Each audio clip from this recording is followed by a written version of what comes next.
Well, Mr. McVitie, shall we give you a fashionable haircut today? Jenny cheerfully asked her client, looking in the mirror. She didn't mind that the elderly man used to come to the hair salon just to chat. He didn't really need a haircut.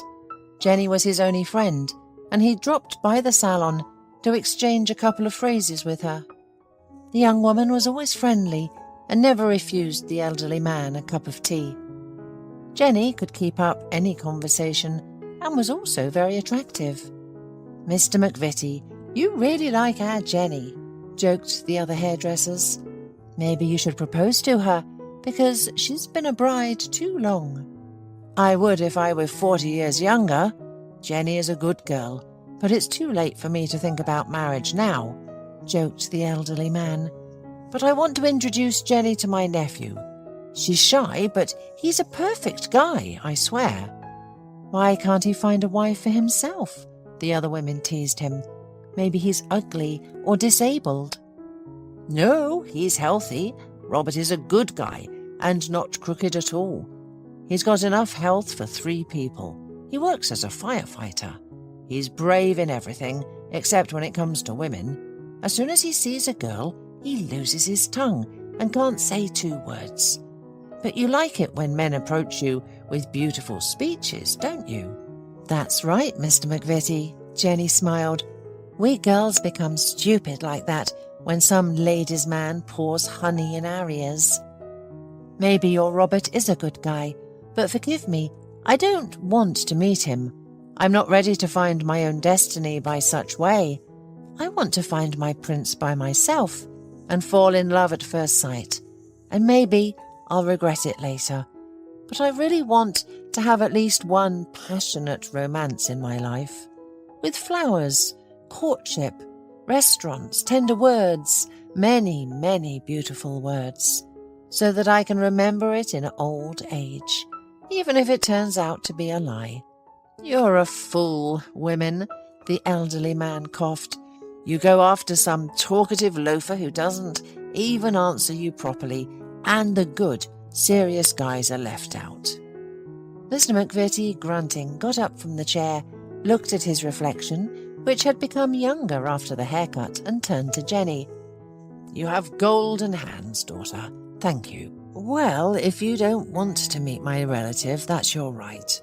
But I wouldn't mind having such a relative. But anyway, I'll go now," said Mr. McVitie, and left the hair salon. "Well, I have to go too," Jenny hurried. "I have an important meeting today. Don't be mad, girls, but I'm leaving a little earlier and passing to you all my work." When Jenny disappeared behind the door, the remaining women in the salon immediately began to discuss her. "And why does everyone go to Jenny? What does she have that we don't? This old man, for example, he came the day before yesterday, saw that his beloved Jenny wasn't there and left. Literally, every other client is hers," complained Heather, a tall, angular woman in her 40s. "That's true. How can we get Jenny out of the salon? Our profits would double." Angela nodded.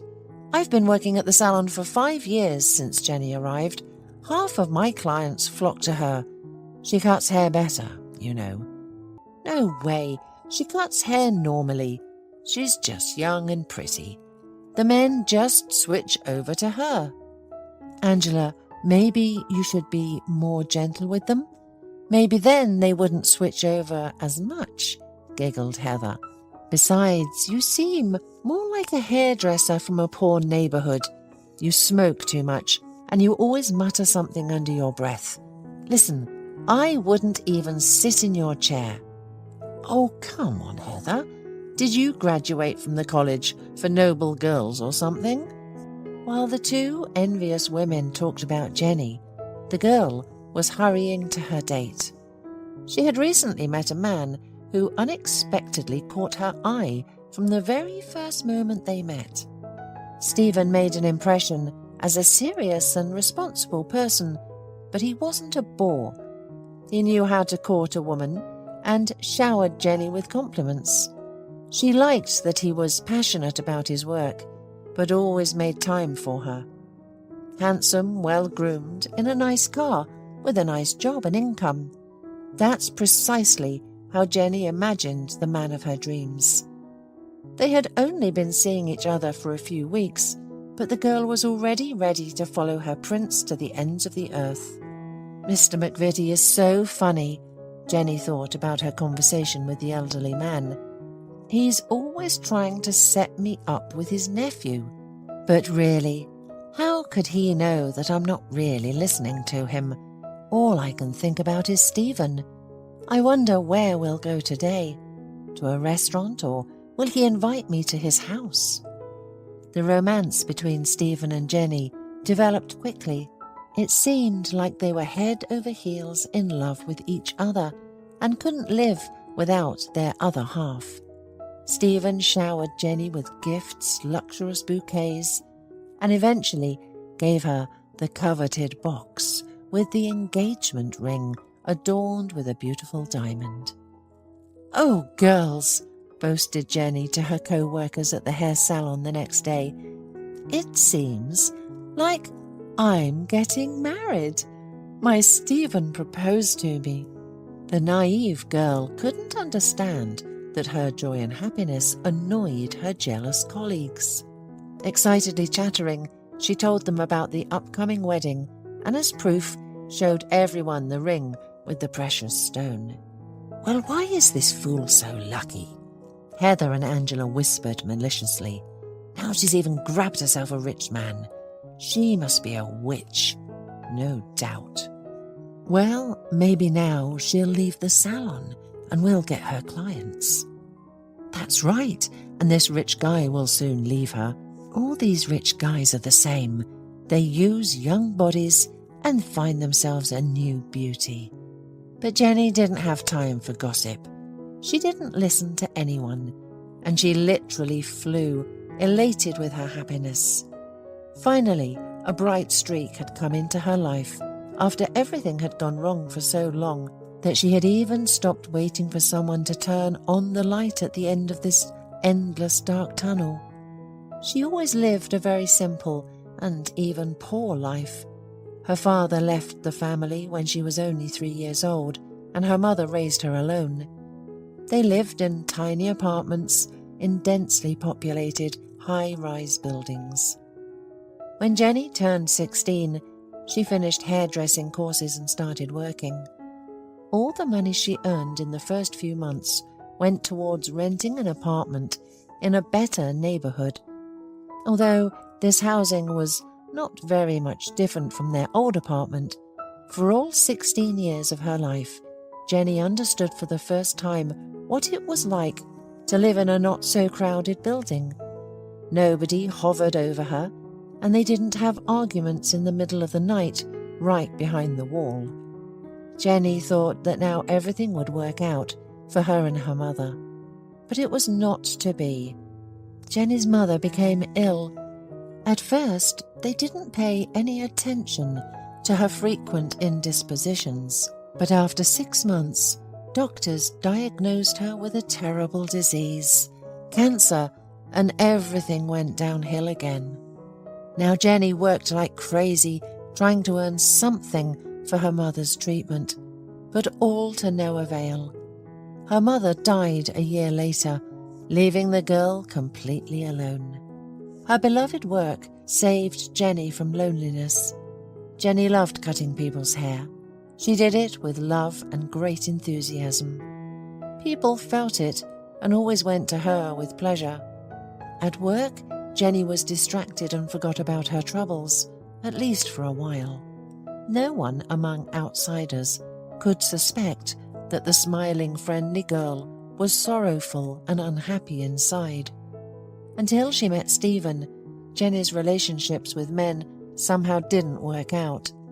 She constantly met either lazybones who did not know or did not want to provide for themselves, preferring to hang on to their parents, or guys who wanted to dominate and subjugate the freedom-loving Jenny. One of the last suitors even admitted that he had beaten his partners more than once if they couldn't please him in something. Jenny didn't wait for her turn and stopped all relations with him. But when she was almost totally disappointed in men, Stephen appeared on the horizon, the man of her dreams, a knight on a white horse, or rather, a white Mercedes. And now he had proposed to her. Happy Jenny said goodbye to her tiny apartment and moved in with her fiancé. She got to know Stephen's parents and even found a common language with his mother. "Jenny, you know I'm a doctor. I think it would be a good idea for both of you to undergo a medical examination before the wedding. You are future family, and I think there are children in your plans. So, to consciously approach the issue of having children, you need to be examined immediately to know all the pitfalls in case anything happens." Jenny was a little scared by the pressure from her future mother-in-law, but Stephen just laughed.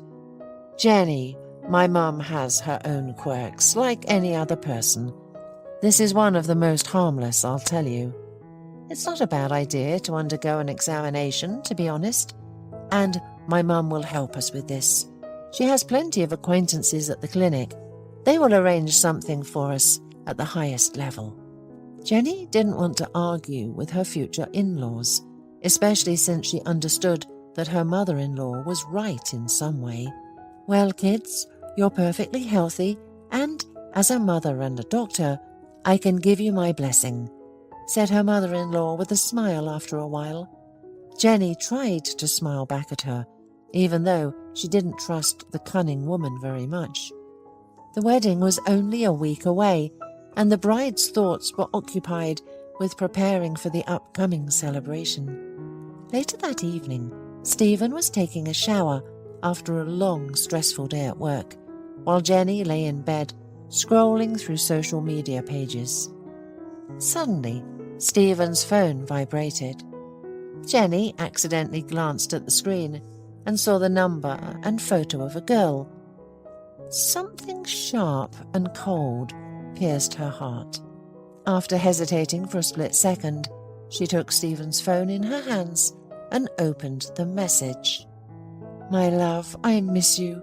I long for your touch. I want to snuggle up to your hot body." The letters blurred before her eyes. Her hand began to tremble treacherously, and Jenny dropped the phone on the blanket. Her brain refused to understand the words she had just read. Jenny picked up the phone again and quickly looked through all the messages that had come to Stephen's phone. Who is she? Why is she writing such revealing things to my Stephen? Clearly he has something with her, or at least had. Jenny couldn't gather her thoughts. Everything she saw only spoke of one thing. Her fiancé was cheating on her with this stranger. "Oh, darling, it's heaven to take a shower after a hard day," Jenny heard behind her. She turned to the smiling fiancé, who had just come out of the shower, and tears flowed from her eyes against her will. "What happened?" Stephen froze in the doorway from surprise. Then he noticed his phone in Jenny's hands and fell silent abruptly. "What is this?" the girl asked quietly. "Who is this woman? Why are you writing such revealing things to each other? Why does she have a photo in your phone? Are you sleeping with her?" She expected Stephen to come up with 100 excuses and try to calm her down as quickly as possible, but the guy was silent, and the silence made everything even scarier. Jenny jumped out of bed, threw the phone in Stephen's face, grabbed the first thing she could find, and ran out of the apartment. She couldn't bear the betrayal. Not Stephen. Not him. There had been a lot of pain in her life, but she didn't expect it from him. It seemed to her that he loved her boundlessly, unconditionally, and that he would never betray her. And now her faith in him was trampled. "Mary, can I stay with you for the night?" she called her friend. "What happened? Why aren't you at home?" Mary asked, frightened. Jenny told her everything, and The enterprising friend decided that Jenny should not cry and grieve now, but urgently heal her sorrow at the nearest bar. She made up Jenny's crying face, dressed her up and dragged her to cheer up with alcoholic cocktails. Never let that goat get you down. That's all they want, to bring us to tears. Take my Henrik, for example. From the outside, everyone thinks he's such a quiet guy, but do you know how many times he's driven me crazy? If it weren't for the wine, I'd probably have gone crazy with him by now. Jenny followed her friend into the bar, nodding along, but not understanding how a couple of cocktails would help her. But a few hours later, she was joyfully singing karaoke with Mary, stumbling and giggling loudly in response to the jokes of the tipsy men who immediately started to join them. Some of them were extremely persistent, and Mary even started arguing with one of them. "I smeared all my makeup because of this drunk idiot," Mary said to Jenny. "I'm going to the restroom to fix myself up. Are you with me?" Mary was looking at Jenny questioningly, but the girl was completely drunk and just shook her head negatively. As soon as Mary left, a drunk guy approached Jenny and started hitting on her, quite rudely. "Dude, leave the girl alone. Can't you see she's not up to it?" said a tall, broad-shouldered man who looked about 5 years older than Jenny. He suddenly appeared next to the rude man. "Miss, can I escort you home? I think you've had enough fun. A little more alcohol and you'll feel even worse." The stranger carefully lifted Jenny and led her outside for some fresh air. "Let me call you a taxi. You just tell me the address before you fall asleep," the man offered. Jenny opened her mouth to give Mary's address, but when she looked at the stranger, she changed her mind. She didn't want to let him go. The man was like a magnet for her. His broad shoulders and strong arms held her so securely, and his voice was so calming that Jenny decided to stay with him tonight. "Take me to your place, please. I have nowhere to go tonight," she gathered the courage to say. She wanted to hug him and forget, even for a moment, about the humiliation she had to endure today. "I'll get even with Stephen. I'll pay him back in the same coin," thought her foggy brain. Jenny put her hands around the man's neck and kissed his lips greedily. For a split second, she felt some resistance, but then the man seemed to give in and responded with a hot kiss. The next morning, Jenny woke up in a stranger's apartment. Yesterday's stranger was sleeping next to her. "What have I done?" she thought in horror, and began to gather her things as quickly as possible. "I need to run away before he wakes up." The man was sleeping soundly, and if she were completely honest with herself, she really liked him. She felt so good with him last night, like never. If they had met under different circumstances, they might have had a beautiful romance. But now, what was he going to think of her? A frivolous girl who spends her evenings in bars and her nights with the first stranger she meets. Jenny was burning with shame. The only thing that calmed her down was the fact that she and the man were not acquainted, so nobody would find out about that night. However, she would have to explain herself to Mary. She purposely didn't take her phone to the bar so as not to hear phone calls from Stephen and not to listen to his fake story. It was not easy to speak with Mary. The poor girl was very anxious when she didn't find Jenny in the bar. After questioning those present, she found out that Jenny had left with a man in a taxi. She was about to report her friend missing to the police when Jenny appeared at her doorstep. There were indeed about a dozen calls from Stephen and several SMSs on Jenny's phone. In them, he assured her that Megan was his ex-girlfriend, that she knew he had a fiancé, but continued to text him, and he could not dare to offend her and block her number. But now he finally did it. Jenny was desperate. Stephen was not guilty of anything. but she had behaved so stupidly right before the wedding. After a couple of weeks, during the honeymoon, Jenny felt slight dizziness and nausea. Tests confirmed that she was pregnant. Could it be the result of that one night? But no, it can't be. After all, she was with Stephen more often, and the likelihood that it was his child is immeasurably more significant.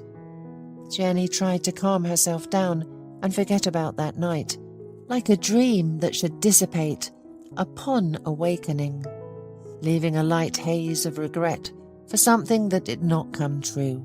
But she never imagined to forget that night. On time, she gave birth to 2 boys and heard from the doctor what she had been afraid of all that time. The miracle did not happen. Her twins turned out to have the B blood type, while she and her husband had O. Under no circumstances could Stephen be their biological father. There was no point in hiding the truth, especially since Jenny's mother-in-law was a doctor, and sooner or later everything would have been revealed. Jenny understood that it would be incredibly difficult for her to handle 2 children at once, but she decided to tell the whole truth right away. And this woman kept throwing tantrums at me about Megan. Stephen was indignant, without even thinking that I would take you with your brats. Go back to their father. Jenny was picked up from the maternity hospital by her friend. 4 months had passed, 2 of the hardest months in Jenny's life. The babies got a little stronger in that time, and she made a difficult decision for herself.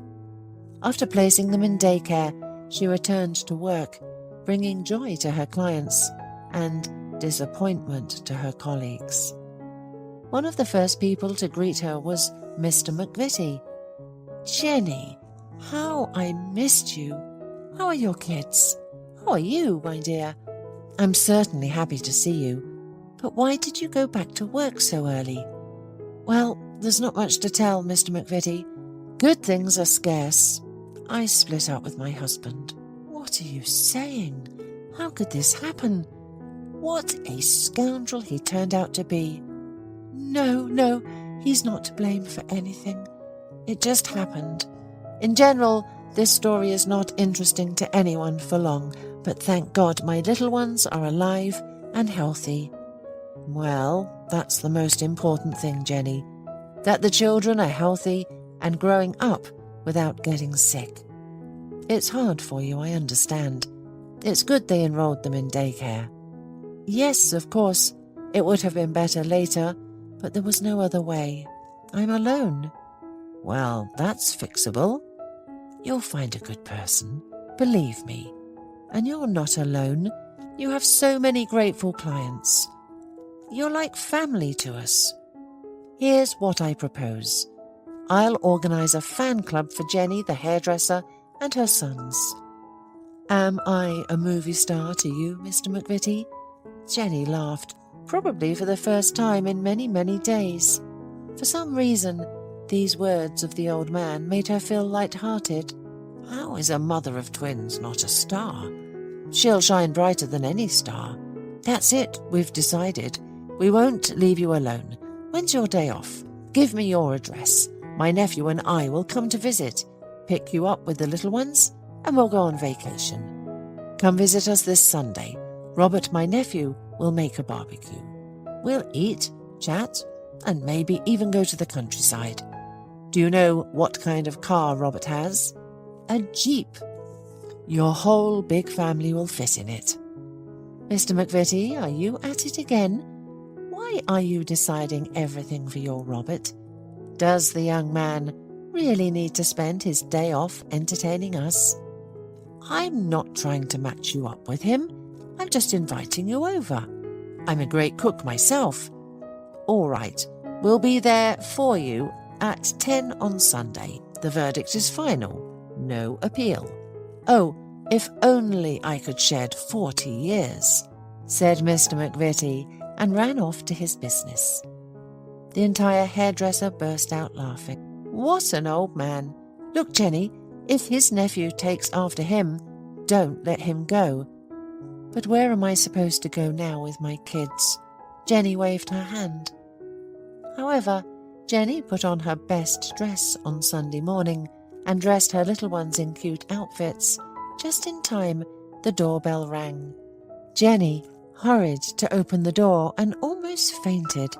Next to Mr. McVitie was the man from her dreams, the man with whom she had spent that magical, sweet night that gave her sons. "Is it you?" Jenny and Robert said this short phrase at the same time. "I don't understand anything. So you know each other?" Mr. McVitie was surprised. "Well, it turns out that we have already met," muttered Robert. Jenny began to tremble with a small, nervous shake. It was impossible to believe, but the father of her children was the nephew that Mr. McVitie had long dreamed of introducing to Jenny. And it was happiness for everyone. Now her boys would not grow up without a father, and their young mother would not bite her tear-stained pillow at night. After all this, who can deny destiny?